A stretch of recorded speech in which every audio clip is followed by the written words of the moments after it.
মায়াপুরী, আমি কটকটিকে কি জবাব দেবো মায়াপুরী? কটকটি জানেই না যে তুমি মায়ানায় প্রবেশ করেছো। ও কিচ্ছু বুঝতে পারেনি, এমনকি তুমি ওর সামনে গিয়ে দাঁড়ালেও ও কিচ্ছু বুঝতে পারবে না।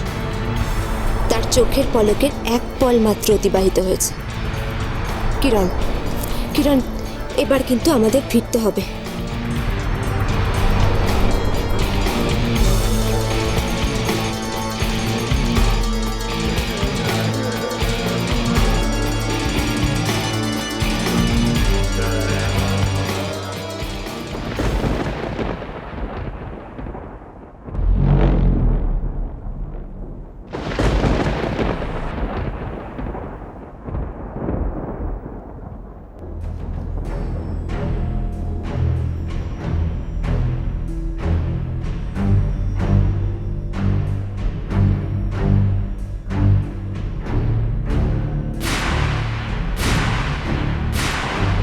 কোথায় গেছিলি?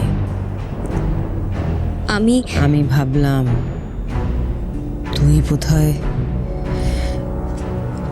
এক পলকের জন্য কোথাও চলে গেছিলিস। তুই কোথাও নেই, অথচ আমি তো দেখছি তুই আমার চোখের সামনেই দাঁড়িয়ে আছিস। এক পলকের জন্য রানীমা? হ্যাঁ হ্যাঁ হ্যাঁ, এক পলকের জন্য আমি ভাবলাম তুই বোধহয় অদৃশ্য হয়ে গেছিস। আমি অনেক কিছু জানি রানীমা, কিন্তু অদৃশ্য হওয়ার কৌশল আমি এখনো আয়ত্ত করতে পারিনি। রানীমা, আমি তো এ ঘরেই ছিলাম, আপনার সামনেই ছিলাম। আপনি আমাকে ডাকলেই আমি সাড়া দিতাম। তবে আমি কেন ভাবলাম? আপনার মনের ভুল। রাক্ষসীদের মন বলে কিছু হয় না ঝিনুকমালা। মহারানী কটকুটির মন বলে কিছু নেই। এসব কটকটির ভান। ও আমার সত্যিকারের পরিচয় জেনে গিয়েও আমার সাথে ভালোর ভান করছে।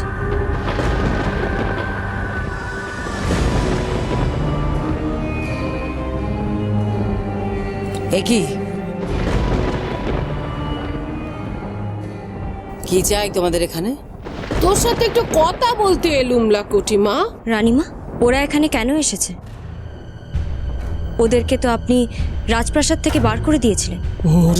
মরে যাই, আমরা কেন এসেছি তার কৈফিয়ত তলব করছে। কি আর করব বল, শত হলেও আমার মা বলে কথা। আর এই পিশাচিনী এ আবার আমার মায়ের সঙ্গে সই পাতিয়েছে। তার মানে ওরা সবাই মিলে ষড়যন্ত্রের ছক বুনছে। ঝিনুকমালা,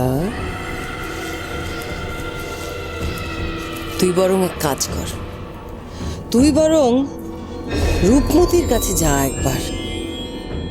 আহা বিচারি, তোকে নিজের মেয়ের মতোই ভালোবাসে।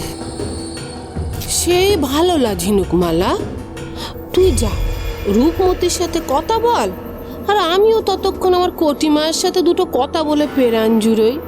কদিন বাদে দেখলাম আমার মেয়েটাকে।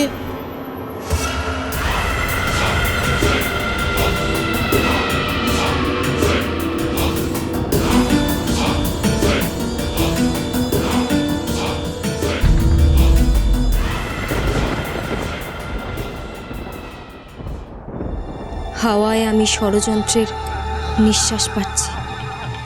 আমার মন বলছে কটকটি কিছু একটা করতে চলেছে।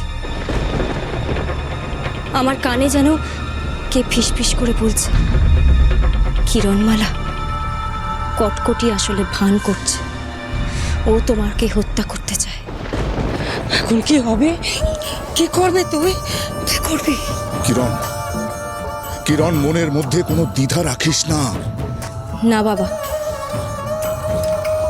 সময়ের জননীর কাছে আমি পাঠ নিয়েছি।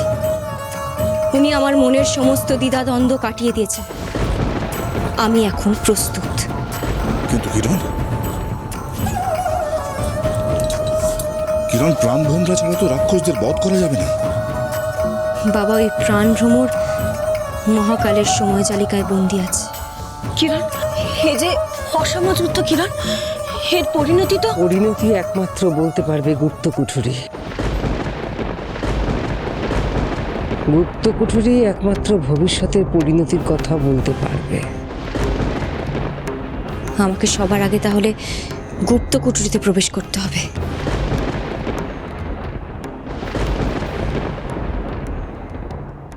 না, কিছুতেই না। কিরণমালাকে আমি এত সহজে হত্যা করব না মা। আমি আঘাত করব ঠিকই, কিন্তু নিঃশব্দে, গোপনে। তুই কি বলছিস লাকটি মা? তুই ত্রিভুবনের রানী, ওই কিরণমালাকে তুই টুকরো করে কেটে ফেল তরোয়াল দিয়ে। না, আমার প্রাণ ভ্রমর, আমার প্রাণ ভ্রমর আমার চাই। যতক্ষণ না আমার হাতের মুঠোয় আমি তা পাচ্ছি, আমি নিশ্চিন্ত হতে পারছি না, কিছুতেই না। ওই কিরণমালা, কিরণমালা আমাকে জীবনের মুখ দেখিয়েছিল, কিন্তু আমি ওকে মৃত্যুর মুখ দেখাবো।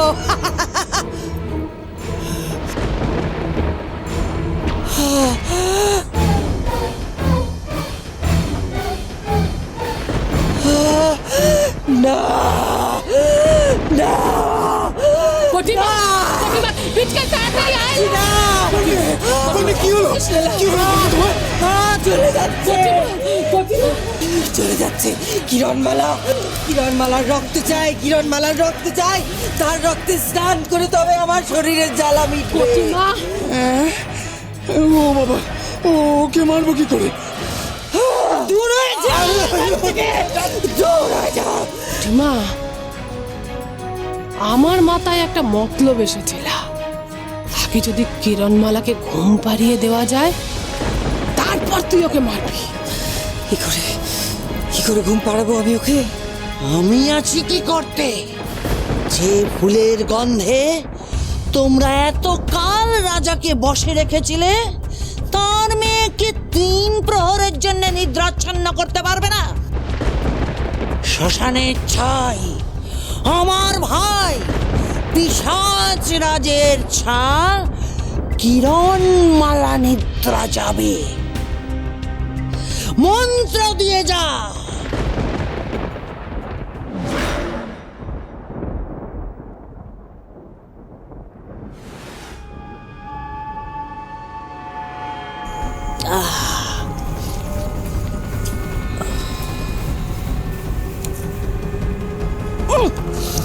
এতে কাজ হবে? হেলা পিছাচিনি, কাজ হবে তো?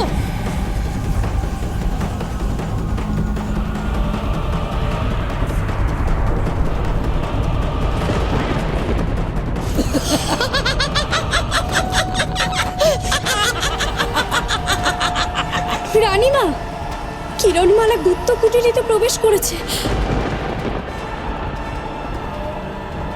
চল।